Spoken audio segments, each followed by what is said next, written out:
Welcome back to Less Cash, More Mash. My name's Tom. Mike. And today we're cracking open a new bottle of Clyde Maize, Alabama style whiskey.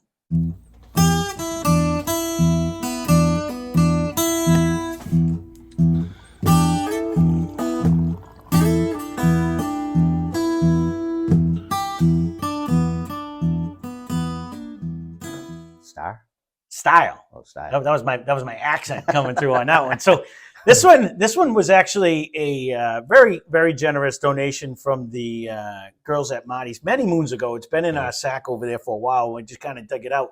The MSRP is around anywhere from 40 to 48. 37 of 47. Somewhere in that general range is what it usually is. It's an 85 proof, excuse me. It is non-age stated on the bottle that I could find. So it is actually named after Lewis Clyde Maize, a talented moonshiner from Alabama. He was talented. That's what it said. And the internet does not lie. So he was a peanut farmer and also a World War II Purple Heart recipient. Oh, good for him. But he also got caught making his moonshine and was convicted for a convicted felon. Sad for him. So this supposedly has a thing of 55% corn, 30% rye, 15% malted barley. And if I can ever get this little plastic off, we're going to try to see what it tastes like. But there you go. Such tasks. It's not easy being me.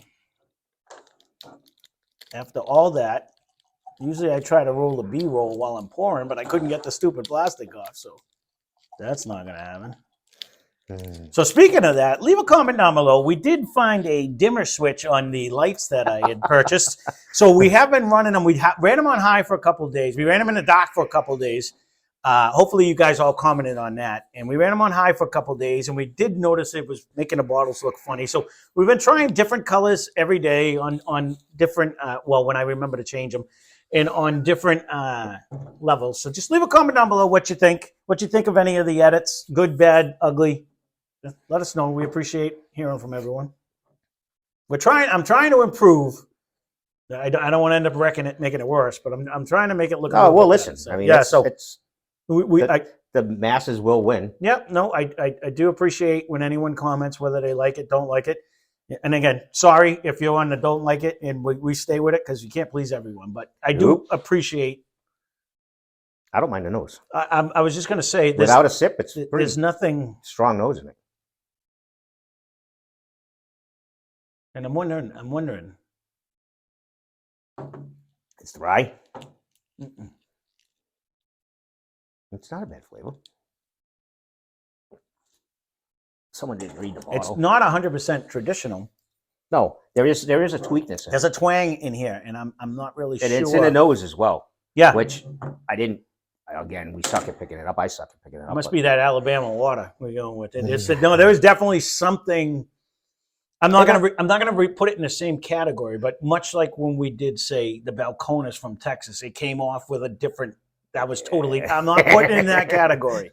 No, that's kind of going very negative. I'm not negative on this. I didn't mean it like that. You got to pick a different one. Okay. You know what? Castle and Key. Okay. You know how Castle and Key had it was not a traditional bourbon flavor that we've had in the past. Bad, but not. Yeah, it's right.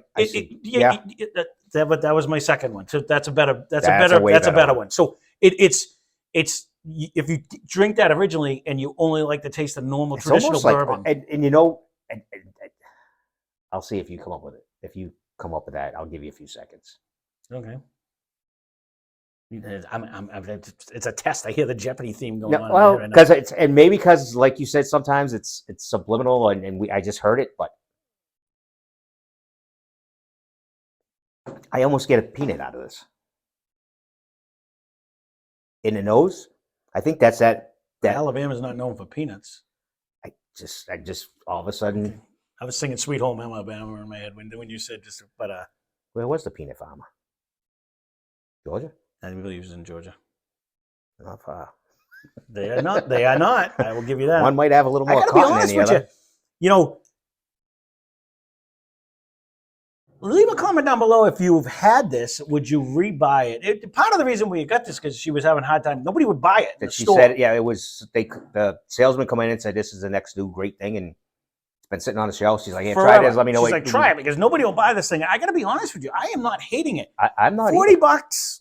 It's putting in stiff competition, getting up there, but there's really It's not lacking harsh. in It's flavor. no, and it's got a good nose. It definitely brings you on the realm of unique flavor because it's not like every other bourbon you've had. No, which I don't hate that. Right, and it's not a way bad flavor either. So I would try this. And I keep saying bourbon because it's just traditional to say it, but it's actually a whiskey, not a bourbon. So if anyone's corrected me already on there, like if someone already did, well, no, it is because it doesn't taste thin. Not that all whiskeys are thin, but sometimes when you know what I mean, they sometimes they come off a little bit of a hug too. You have a good sip for an 85 proofer. It actually is carrying a lot of flavor. It is, and it has a decent hang time, a decent viscosity. Actually, I'm quite pleased. Actually, I'm trying to get you peanuts. I think you get it in the nose. Do you get it in the taste too? I'm not getting. Not so much. I don't really get it in the taste, but you don't get a huge oak flavor in the taste either. I'm not really getting a nut, and to complement that or to go with that, I'm not really getting so much of caramel as I'm getting like that mudded vanilla brown sugar combination where it's not as like I don't want to say it's like a chew, you know what I mean? Like it's more like a. It's actually very good. The nose on it is actually better than I mean I'm saying it's more the peanut too, not like the nut of the Old Forester or something. It's not like that strong of like a nut. And I know you get the banana or whatever you get up there, but for me it's like bang. I know exactly what land I'm going to. It's almost like if you reach into like my little bucket of salted peanuts. You're down south. You know, you're not talking boiled nuts, are you? Those are just nasty. No. Anyone who eats them, I'm sorry. You ain't right. Those things are nasty. My buddy lives in Georgia, and he always tries to. He always brings try this flavor, different flavors. Try this. They all just taste like mush. a bucket of mush. It's just disgusting. Yeah. Sorry for anyone who loves the boiled nuts. It's not for me. They got sides on the side of the road stands, and they sell tons of them. Every time he'd come visit me when we were camping down there, he'd bring me a bag of them. He's like, "Try some." I'm like, "They're gonna taste like shit." I already know. I don't have to try it. Doesn't matter what flavor they make. Get me the frog legs. I'll take those any day over the friggin' boiled peanuts. Not for me. I got to be honest with you. I mean, we've bought bottles for around this price range that we were mad at because they didn't seem to do anything. Whoa. This actually has dropped it. This actually has I like it. Pretty good taste. And the more it sits in a glass for the nose. I don't know what the story was. Someone was holding a bottle when he was writing. That bottle sat on this table a long time when I was writing over there. So I really. I don't have any problem with it. I agree with you. Now that I've had it, and we've seen when we looked it up, they have like older ones and stuff like that. Well, they do. They actually, the 10-year. They got a 15. That's what I was doing. I'm trying to think. Okay, so what did we pay for the white label Penelope? This would trash that. I want to say that's $49. It's got to be in this price range. I walk right by that every time I see it. I'm just saying. I'm just trying to think of ones we bought. Like new. I'm like, it's new, no good. Yeah, I'm just thinking of ones we bought. The barrel ones, I did appreciate all the toasted in the barrels. I did like those. Right. Oh no, those were very good. The higher strength ones. I am getting a smell, and I'm going to think of it after when the camera's not on us anymore. But there is definitely getting something. The hint of a caramel in the back. Yeah.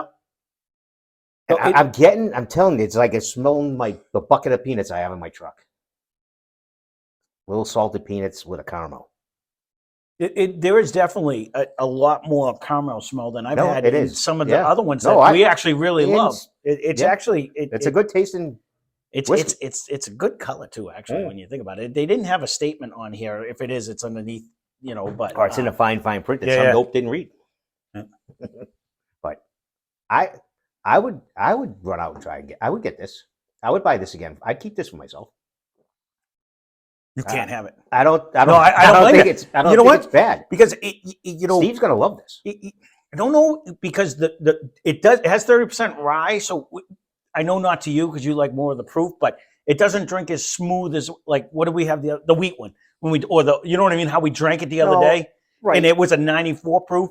Let's say the Woodford wheat we drank, and you didn't even know you were drinking it. It just went down. So this one has a little bit more of a spice to it, but that's what makes me like it more because it reminds me of a difference of, say, when you drink like Evan Williams Bottle and Bond compared to like the old Evan Williams. You know what I mean? That little bit of bump up of it's got a little something going on down here where at 85 proof, that's crazy. I don't know if I'll guess 85 proof because it does drink a little bit hotter because it's a high rye. You know what I mean? So I don't know. I honestly would give it a recommendation. I mean, I wouldn't want to go up to $50. No, but they do have a 10 and 15-year barrel strength, right? 117 and 112. So no, but those would probably be super good. You know, if I this is actually very good. When we looked money, I don't think it's bad. No, when we looked at the average MSRP, it said like 37 to 40. We'll say $37 or what. If this was $37 on the shelf, I'd buy it all day long. You know what I mean? That wouldn't phase me in the least. So because there's worse out there. 100% there is. I've been waiting because I've been actually stalling a little bit because it says 15% malted barley. And I thought my theory was when I have a high malted barley, I get the bread, and it has not developed into that. I'll be interested to see if after this sits and opens up a little bit, if it doesn't start bringing in a little bit of that bread smell. And maybe that's what that twang is. What's weird, because I usually get like a bread with a caramel spread on it. I'm wondering if that maybe was what the twang is. This was right out of the gate, though, without a sip. The nose was very good. Mm-hmm. You know, some of them we got to wait, or we got to get a sip, or we get, there's not much there. Yeah. Even though the whiskey itself or the bourbon itself is very good. Yep. This one, good nose right off the bat without even having to take a sip. So I agree with that 100%. Whatever's in it, it's creating that. It's good. Yeah, because on our last couple of blinds, I'm like, I'm not smelling it, I'm not smelling it. And you take a sip, you're like, holy cow. And all of a sudden you get hit hard with the flavor. This jumped out of the glass right off the bat. So, and it's a nice thick, it's good, like caramelly smell too. Like doesn't smell thin even, and it doesn't taste thin for an 85 proof. I don't even know. I'm actually shocked. I don't even know if she has any more in there. I don't know, but this is actually very good. So, well, there you go. We'll wrap this one up. Mm-hmm. I'm not going to lie to you. I expected not to like this one because it came with a thumbs down recommendation. So we were like, let's get it out of the way. You know what I mean? That's why it's sat. It's been here, and we thank you very much. To the girls at Marty's, you've been very helpful. So thank you. Yep, awesome. So if you do, I would take a chance on it. I think it's actually. I don't know if you take really a chance. No. I mean, like if you look at the bottle and you're like. I kind of like the bottle because it's got like the old timey pictures and stuff on it. So I agree. That part I liked. But when it comes with a recommendation like, "Here, try it," nobody wants this shit. Then you're like, okay. So she's got a couple others she told us about, and we haven't got them yet. But. Yeah. So there you go. There it is. Clyde Mays Alabama style whiskey. I'm liking it. So thanks for watching. Hope you enjoyed the video. If you're still here and not subscribed, please consider doing so. We'd love to have you aboard. That being said, thanks for watching again. Spend less, drink more. Cheers. I'm actually thinking it's good.